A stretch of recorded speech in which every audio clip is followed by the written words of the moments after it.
Assalamualaikum warahmatullahi wabarakatuh. Saya Siti Haninah binti Irani daripada tim E2. Pada hari ini saya akan membentangkan sebuah ibu yang ditulis oleh saya di bawah pejuang saham yang bertajuk Nilai Perusahaan Bahagi EBITDA.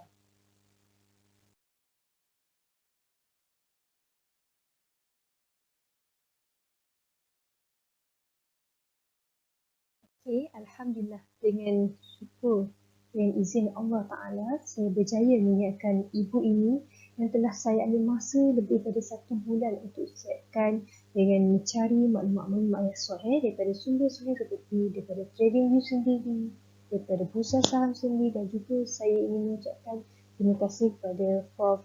Dr. Nabil kerana membantu saya konsep tentang apa yang patut ada dalam ibu ini sendiri dan bagaimana sebenarnya penggunaan nisbah perusahaan bahagi EBITDA ini. So, saya berharap jika ibu ini berjaya, saya sampai kepada pembaca sekalian, saya mohon maaf jika ada terkurang bicara, tersalah kata dan tidak mungkin ada yang tidak mengikuti cita rasa pembaca. Jadi, saya harap ibu ini sedikit dapat membantu untuk membuka minda kepada pembaca untuk mula menjinak dalam dunia pelaburan. So, di sini saya ingin mulakan apa penceritaan apa yang ada dalam ibu ini. Dalam buku ini saya akan menceritakan beberapa faktor ataupun beberapa isi penting tentang nilai perusahaan bahagi EBITDA ini. Oleh itu, saya telah membagikan ibu ini kepada 4 bab. Bab pertama adalah mengenai pengenalan apakah itu nilai perusahaan bahagi EBITDA. Apakah nilai perusahaan iaitu enterprise value kepada EBITDA? Nisbah enterprise value kepada EBIT dikira sebagai nilai perusahaan dibahagi dengan EBITDA. Oleh itu, sudah tentu formula yang patut kita tahu adalah nilai perusahaan bahagi EBITDA. Seterusnya, definisi nisbah nilai perusahaan kepada EBITDA. Ini menunjukkan untuk jangka masa berapa keuntungan yang tidak dikeluarkan daripada nilai penyusutan dan pembayaran faedah akan melunaskan kos pemulihan syarikat. Nisbah ini sangat berguna ketika menilai perusahaan berinvestasikan modal di mana nilai susut nilai atau depreciation sangat menentukan perbelanjaan yang besar bagi syarikat.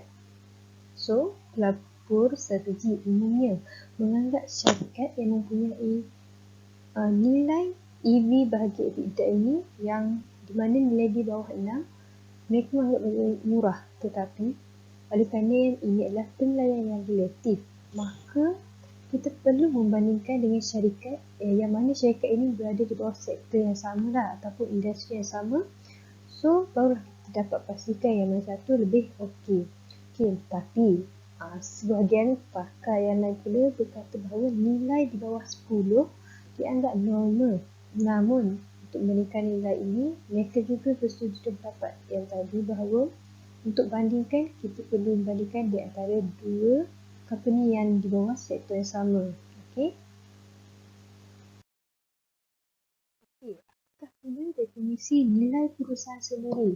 Nilai perusahaan atau dikenali sebagai enterprise value merupakan jumlah penilaian syarikat.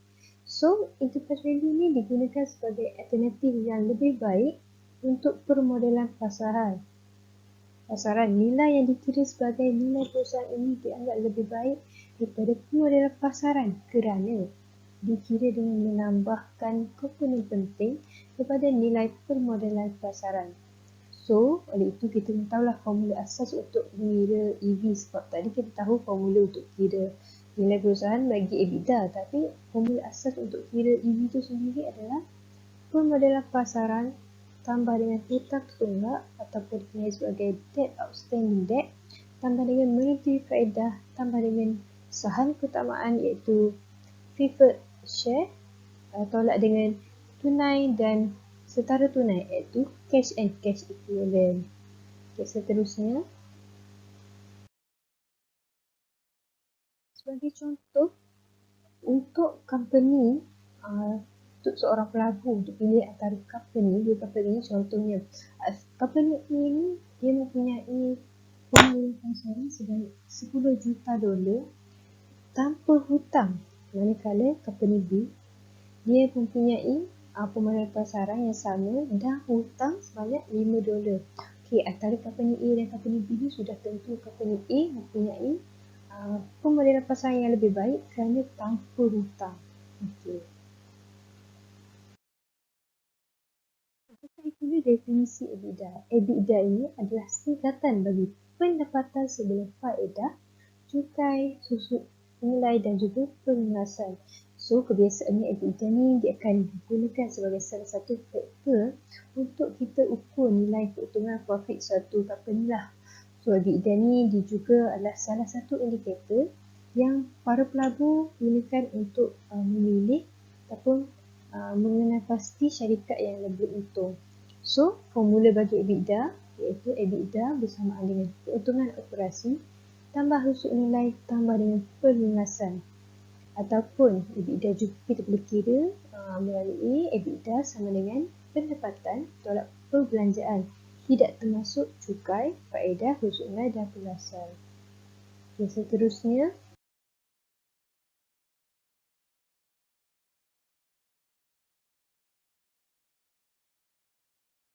seterusnya kita perlu tahu sebagai pelabur, kita perlu tahu apakah kegunaan EBITDA. So, kegunaan EBITDA yang pertama adalah untuk mengukur pendapatan bersih iaitu net profit suatu company dengan kos yang berkaitan dengan faedah, cukai, susut nilai dan juga pelunasan. Ia juga boleh digunakan untuk menyeragamkan ataupun selaraskan prestasi syarikat berbanding dengan purata industri ataupun prestasi syarikat yang sama yang berada di bawah sektor yang sama lah. Kemudian, program value EBITDA juga mengatakan bahawa formula memberikan pandangan yang lebih baik tentang seberapa baik perniagaan melakukan, tetapi pengkritik pula berpendapat bahawa ia digunakan untuk mengaburkan tanda-tanda amaran seperti tingkat hutang yang tinggi, perbelanjaan meningkat atau kekurangan. Okey, kemudian bab 2 saya akan menceritakan tentang kelebihan dan juga kekurangan.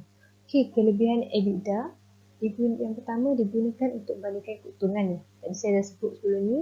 Yang kedua juga digunakan untuk menilai suatu keuntungan syarikat tu macam mana, dia punya trend dia macam mana.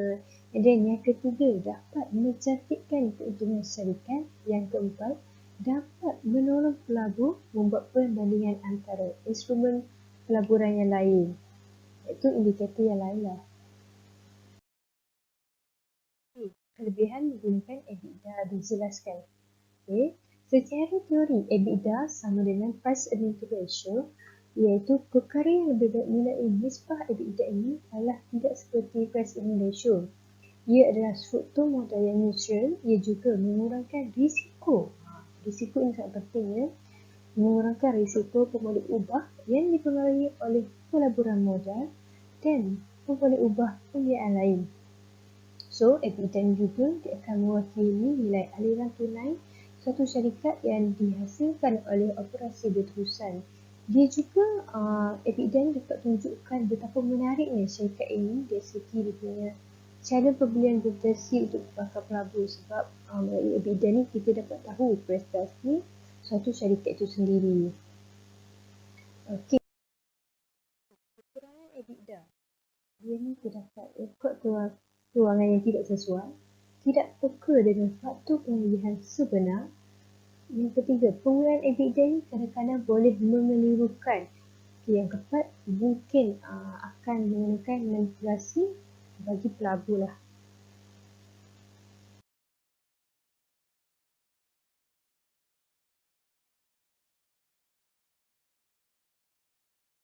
Seterusnya saya akan menceritakan tentang kegunaan enterprise value bagi EBITDA ini. So, apa yang kita perlu tahu adalah nisbah nilai perusahaan bagi EBITDA ini adalah digunakan untuk banding keseluruhan nilai perniagaan enterprise value itu sendiri dengan jumlah EBITDA. Sebab apa? Kita tahu kan formula EBITDA tadi pendapatan sebelum faedah, cukai, susut nilai dan penghasilan, di mana keuntungan syarikat sebelum mana-mana pemotongan dibuat. Okey, formula contoh yang diperolehi setiap tahun, nisbah ini dia akan memberitahu pelabur berapa kali EBITDA mereka dibayar sekiranya mereka memperolehi keputusan perniagaan. So, kita juga kena tahu apa kelebihan dan juga kekurangan enterprise value bagi dividen. Yang pertama, kelebihan itu sendiri. Dianya digunakan secara meluas dan dijadikan rujukan dalam komuniti kewangan, iaitu pelabur-pelabur dan juga penganalisis kewangan itu sendiri. Yang kedua, berfungsi dengan baik untuk menilai perniagaan yang stabil dan matang dengan perbelanjaan modal yang lebih rendah. Yang ketiga, bagus untuk membandingkan nilai relatif perniagaan yang berbeza. Okay, pelabur terutamanya yang menggunakan nisbah enterprise value bagi EBITDA ini, organisasi untuk menentukan sama ada syarikat yang dinilai itu tinggi ataupun rendah. So, nilai EBITDA yang rendah ini dia menunjukkan bahawa organisasi tertentu mungkin dinilai terlalu rendah, dan jika nisbah itu tinggi, mungkin organisasi itu dinilaikan terlalu tinggi.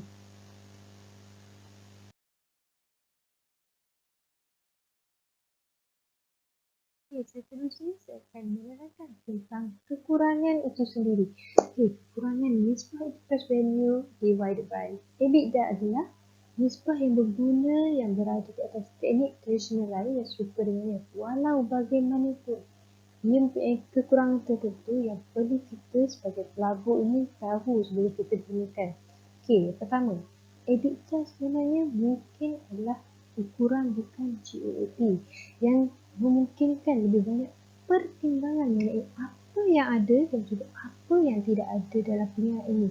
Ia juga mungkin bahawa organisasi itu sendiri ataupun syarikat itu sendiri dia mengubah perkara-perkara yang patut ada dalam perniagaan mereka dalam satu tempoh pelakuran ataupun satu tempoh masa lah.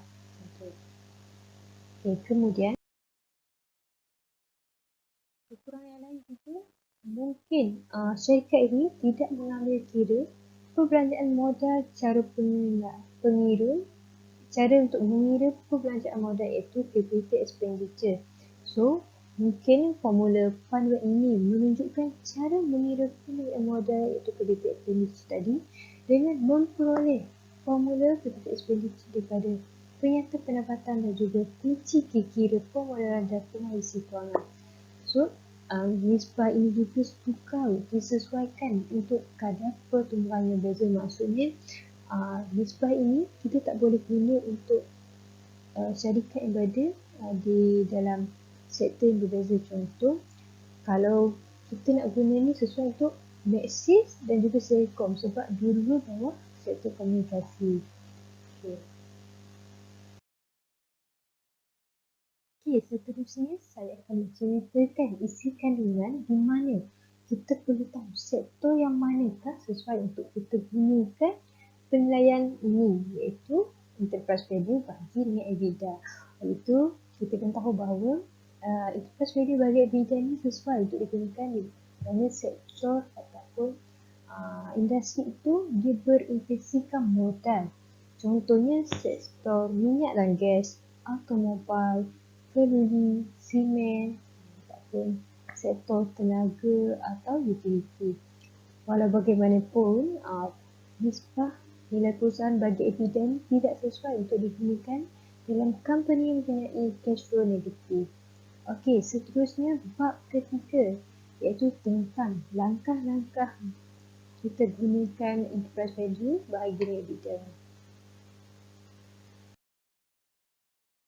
Di sini saya akan ajar atau tunjukkan langkah-langkah, iaitu kita ada 11 langkah untuk kita gunakan indikator ini.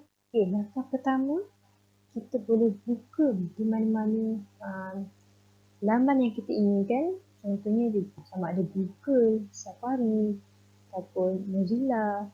Contoh saya gunakan di Google. Kemudian kita pilih TradingView, platform pelaburan kita biasa ataupun kita rasa sesuai. Contohnya saya guna TradingView.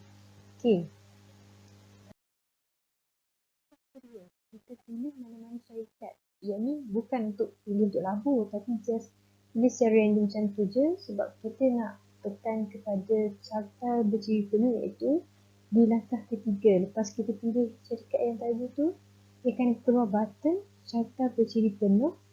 So, tekan pada button itu untuk dia tengok carta teknikal macam tu. Okay.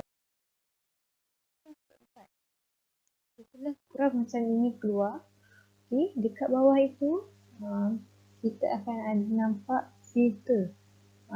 Kemudian kita tekan button filter ini untuk kita besarkan. Untuk kita besarkan, itulah besarkan kita punya gambar lah untuk mudah kita tengok. Maksudnya kita tak payah tengok graf itu, kita selesaikan bawah dulu. So, filter yang saya cakap sebelum tadi adalah untuk bertujuan kita tambah jalur interface value bagi EBITDA. Kerana sebenarnya pada asalnya dekat bawah ini tidak ada jalur ini sebab mungkin satu tak muat, tapi memang tak adalah awal. Jadi untuk kita sebagai pelabur yang menggunakan interface ni, jadi kita perlu tambah jalur interface value bagi EBITDA ni. Okay, langkah seterusnya. Setelah tekan tadi, tekan keluar macam ni. Semua deskriptif, parameter, mechanical. Kemudian kita tekan parameter untuk kita cari EBITDA tadi. Sebab EBITDA ni kemudian kita tarik EBITDA, kemudian pilih pada nilai perusahaan bagi EBITDA PM ni. Kemudian kita masukkan nilai bawah 10. Sebab apa? Tadi pakai pelabur tadi cakap bahawa nilai sesuai ataupun nilai yang normal adalah bawah 10. Okay, kemudian lepas dah masukkan tu, kita pangkah ke atas tu, and then lepas dah pangkah dia akan keluar macam ni. Lepas tu kita perlu tambah laju.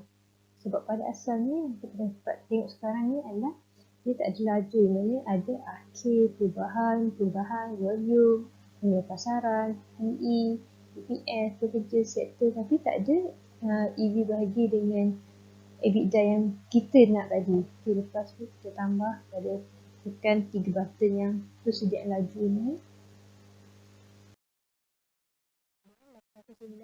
Lepas tu kita pilih balik EBITDA di mana nilai perusahaan bahagi EBITDA yang tadi. Okay, lepas dah tekan ni, dah tandakan right click tu, okay, dia akan keluar macam ni. Okay, dah ada. Tapi untuk langkah 10 ni, even though dia dah ada, tapi kalau kita pastikan sektor pula kedudukan dia terabur. So kita kena tekan double click pada right tu, pada sektor tu untuk kita aturkan balik kita punya sektor. Kenapa? Sebab tadi kita cakap yang nisbah nilai perusahaan bagi EBITDA ni hanya boleh digunakan untuk bandingkan syarikat yang berada sektor ataupun industri yang sama. So kat sini kita dapat tengok sektor dia berbeza-beza. Okay, sebelum tu kita juga boleh ubah kita punya country mana yang kita nak labur. Contohnya dekat sini dia pilih USA. Tapi contoh saya nak pilih Malaysia. Okay, next step. Langkah seterusnya saya dah tukar kepada Malaysia punya, and then kita juga dapat tengok sektor tadi tersusun. Okay, lepas semuanya dah selesai ni, kita boleh bandingkanlah EBITDA yang sesuai. Sebab tadi macam nilai bawah 10, so apa yang kita berikan kat sini semua bawah 10. Seterusnya bab terakhir iaitu contoh penggunaan enterprise value bagi EBITDA. Okay, contoh ini saya akan bandingkan nilai enterprise value bagi EBITDA di antara dua syarikat ataupun beberapa syarikat yang berada di bawah sektor yang sama. Setelah saya gunakan sebelah langkah yang saya ajarkan sebelum ni, saya pun dapatlah. Yang kita lihat ini, itu saya pilih di bawah sektor utility ataupun sektor tenaga ini. So, yang kita dapat tengok sini yang ada adalah PVA Holdings Berhad, Runhill Utilities Berhad, kumpulan Perangsang Selangor, and then MMC Corporation Berhad, Malakoff Corporation Berhad dan juga Tenaga Nasional Berhad. Okay, kemudian saya susun mengikut nilai yang paling rendah kepada paling tinggi, iaitu paling rendah adalah Runhill Utilities di mana nilainya adalah 3.08. Kemudian PVA Holding pula 5.58. So apa yang saya baca kat sini, semua nilai ini adalah bawah 10 seperti mana para kat juga tahu. So, semua company kat sini adalah elok ataupun sesuai untuk kita sebagai pelabur nak masuk. Sebab kita tahu dia punya nilai nisbah nilai perusahaan bagi EBITDA tadi rendah, iaitu bawah 10. So, kalau kita ingat balik, tadi ada pelabur strategi yang pertama dicakap bahawa nilai bawah pada 6 adalah tidak sesuai, tapi ada pula pakar pula kata, dia kata normal untuk bawah 10. Jadi mungkin sebagai langkah selamat ataupun untuk pelabur yang mahu masuk, mungkin kita boleh ambil nilai pada tengah-tengah seperti 7.9, iaitu syarikat MMC Corporation Berhad, ataupun kita juga boleh cuba untuk ambil tenaga nasional Berhad, iaitu kita tahu ini adalah syarikat Malaysia yang mana yang monopoli syarikat elektrik ataupun tenaga yang ada di Malaysia sendiri. So, tahu yang ini adalah syarikat yang bagus. Okey.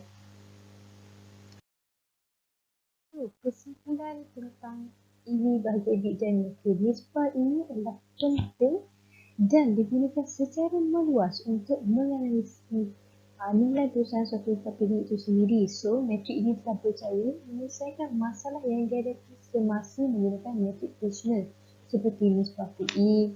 Oleh itu, pelabur lebih sukakan nilai yang ini yang saya ajarkan. Okey. Juga, ianya adalah kerana nisbah ini bersifat modal struktur neutral.